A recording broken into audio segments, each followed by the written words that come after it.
kredibilitas atau kualitas seseorang itu sangat berpengaruh. Ketika Anda mengatakan bahwa kebenaran atau suatu kabar itu tidak usah dipandang kualitas orangnya, maka Anda bisa saya katakan dungu.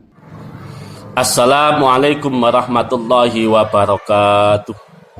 Ada yang terbaru dari Ustadz Wafi di channelnya mengatakan mengikut imat itu dungu. Dia mengatakan kredibilitas dan kualitasnya itu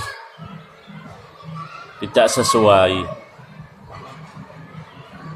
Ustadz Wafi ya, perlu Anda pahami, ya, Imat banyak sekali karya-karya buku yang ditulisnya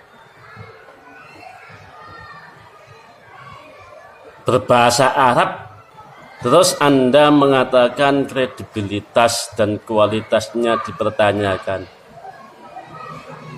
Justru Anda yang dipertanyakan.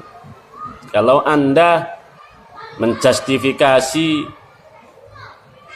bahwasanya kredibilitas dan kualitas Kiai Imat dipertanyakan, coba tolong buktikan, tandingi karya-karya Kiai Imaduddin.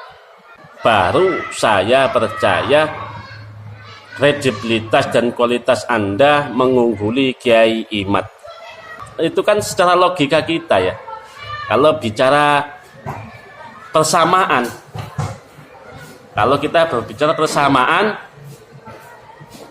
maka itu yang dipakai ukuran.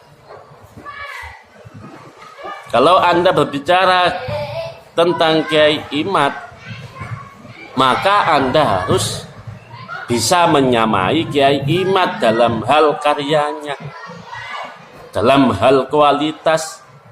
Kalau Kiai Imat banyak karya-karya yang sudah ditulisnya, maka Anda juga harus begitu. Tidak hanya bernarasi, ya, bernarasi seolah-olah Anda yang paling benar. Kiai Imat berkata seperti itu karena punya karyanya, punya penelitian, punya bukunya. Sedangkan Anda hanya bernarasi, tidak ada bukti konkret dari narasi Anda. Buatlah, kalau Anda merasa yang paling pintar antara Kiai Imat, coba buatkan antitesa, tandingan daripada tesis Kiai Imat. Oh gitu aja kok repot. Jangan menarasi ya. Kita tidak butuh narasi Anda. Kita butuh bentuk konkret Anda. Tunjukkan. Masa lawan Kiai Imat dengan tesis aja nggak bisa. Ngono kok ngaku kredibilitas dan kualitas Kiai Imat itu dipertanyakan, bahkan dia mengatakan dungu, ya Allah. Nanti kita simak ya, bagaimana narasi-narasi yang tidak masuk akal dari Abdul Wafi ini. Kita simak ya, sambil ngopi sambil udut ya. Jangan terbawa emosi ya, jaga persatuan untuk kita semua ya. Karena saran dari Abdul Wafi tadi, jangan kebencian, jangan ujar kebencian. Justru yang pihak Anda yang sering mengujar kebencian Abdul Wafi, ingat itu ya. Yang Anda dukung itu FPI yang dibubarkan oleh pemerintah, pasukan-pasukan sakit hati. Ngono kok dibela. Kamu akan jadi bahan tertawa oleh orang-orang Indonesia nantinya. Kita simak bersama-sama bagaimana narasi-narasi yang dibangun oleh Abdul Wafi sebagai berikut. daripada orang yang baru-baru muncul kemudian berbicara tentang apa yang tidak dia pahami, lam yatabahhar fih, yang dia tidak mendalam dalam hal tersebut. Itu logik sekali sebenarnya. Tapi kenapa orang-orang ini tetap dungu? Ya, karena mereka masuk kepada asobiyah, ta'assub, fanatik. Ya mungkin karena menikah dengan syarifah ditolak atau karena hubbul jah.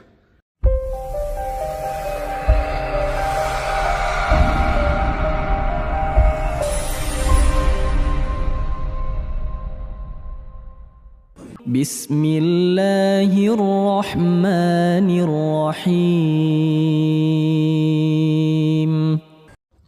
Bismillahirrahmanirrahim. Assalamualaikum warahmatullahi wabarakatuh. Sahabat muslimin yang dirahmati oleh Allah dimanapun Anda berada. Di sini Al-Fakir ingin mengajak Anda untuk berpikir secara jernih dengan berbagai dalil yang akan saya sampaikan. Difahami, diresapi, dan coba dipikir secara mendalam. Jangan menggunakan ego dan jangan menggunakan fanatisme, ta'assub ya, ta'assub yang tidak disukai oleh Rasulullah SAW. Jadi begini. Setelah saya berdiskusi berkali-kali dengan teman-teman atau saudara-saudara Kristen, ada salah satu hal yang membuat saya bangga menjadi umat Islam. Pertama, umat Islam, agama Islam benar-benar ya'lu wa la yu'la alaih. Benar-benar paling tinggi dan tidak ada yang lebih mulia daripada agama Islam. Mengapa? Ketika kita berdiskusi contohnya mengenai validasi kitab suci, di sana biasanya teman-teman Kristen selalu mengagung-agungkan yang bernama manuskrip. Mereka bangga dengan memiliki ribuan manuskrip meskipun tidak ketemu siapa yang mencatat. Mereka bangga memiliki ratusan ribu mungkin manuskrip meskipun tidak divalidasi oleh siapapun. Dan mereka bangga dengan ratusan manuskrip itu meskipun satu persatunya tidak ketemu siapa yang nulis. Sanadnya terputus. Itu salah satu yang membuat saya bangga menjadi umat Islam ketika selesai berdiskusi dengan mereka. Umat Islam tidak mengagung-agungkan manuskrip. Tapi umat Islam, agama dan ajaran dan pelajaran di pesantren pun yang kita pelajari, waktu Al-Fakir dulu ada di tafsir hadis, di pondok pesantren, salah satu yang kita pelajari adalah satu, kualitas orang tersebut. Kalau kita berpikir secara logika, orang yang sering berkumpul dengan orang-orang baik, pasti kesannya dia akan baik. Sedangkan orang yang selalu hidupnya di diskotik, pasti kesannya dia akan buruk. Lalu ketika Anda berpikir, oh belum tentu dong, bisa jadi di diskotik itu hatinya suci. Bisa jadi yang kumpul dengan orang-orang baik itu hatinya kotor. Itu Anda dungu. Kenapa saya katakan dungu? Anda sedang menghukumi perkara yang terjadi 1 dari 1000 perkara, lalu dibandingkan dengan perkara yang sudah umum terjadi. Jadi Anda memilih 1% dari 100% yang terjadi, lalu dibandingkan dengan yang sudah biasa 90% terjadi. Itu dungu namanya. Sehingga ketika kita menghadapi tentang polemik nasab ini, orang yang benar-benar berpikir secara cerdas, yang pertama yang mereka lihat siapa? Barisannya dulu. Lalu ada suara yang mengatakan ikuti ulama Nusantara. Ulama Nusantara siapa yang maksudnya? Kiai Maimun Zubair, Kiai Nawawi bin Abdul Jalil, Pondok Pesantren Sidogiri, Kiai Abdullah Fakih, Langitan, atau kiai-kiai Nusantara yang lain. Sudah kita sampaikan secara detail. Tetapi tetap ditolak kan? Karena mereka dungu guys. Mereka dungu. Kenapa saya katakan dungu? Mereka menganggap bahwa ulama Nusantara itu adalah golongannya Imaduddin dan teman-temannya. Yang baru saja muncul, baru saja terkenal. Bahkan YouTube saya jauh lebih dulu daripada Imaduddin dan kawan-kawan. Ada. Dulu sudah bertahun-tahun saya berdiskusi dengan teman-teman Kristen itu jauh sebelum adanya polemik nasab. Jadi ulama Nusantara itu maksudnya yang ya mereka itulah ya. Sebenarnya kalau kita mau berpikir secara logik ya, orang yang sering berkumpul dengan orang-orang baik, dia baik.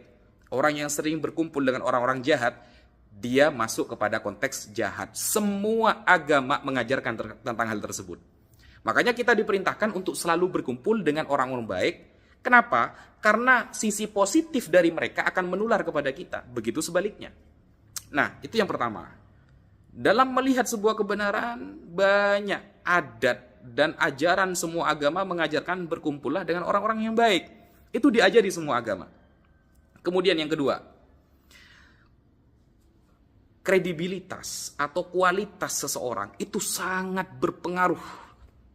Ketika Anda mengatakan bahwa kebenaran atau suatu kabar itu tidak usah dipandang kualitas orangnya, maka Anda bisa saya katakan dungu.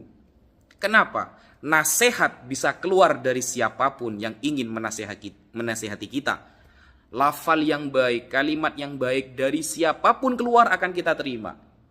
Tetapi ketika itu yang dibahas adalah sebuah ilmu, Anda tidak akan pernah bertanya tentang biologi kepada anak kelas 2 SD. Anda tidak pernah akan bertanya tentang matematika yang dipelajari di SMA, lalu Anda bertanya kepada anak yang baru TK. Itu logik sekali gitu loh. Hal seperti itu tidak Anda pahami. Kalau ulama yang sudah kelasnya di dalam bidang nasab, ulama yang kelasnya sudah ilmu fikih, tidak Anda percaya. Lalu Anda lebih percaya kepada orang yang baru muncul, yang mungkin ilmu nahwu sharaf, balaghah, mantik dan usul fikihnya masih sama dengan tingkat santri-santri yang duduk di kelas sanawiyah. Lalu Anda mengabaikan kredibilitas orang yang sudah matang. Dosen mau diadu dengan anak yang SD. Itu logik sekali. Makanya dalam berpikir kita itu harus jauh dari logical fallacy. Cara berpikir yang tidak benar. Sehingga tidak bisa logik nantinya.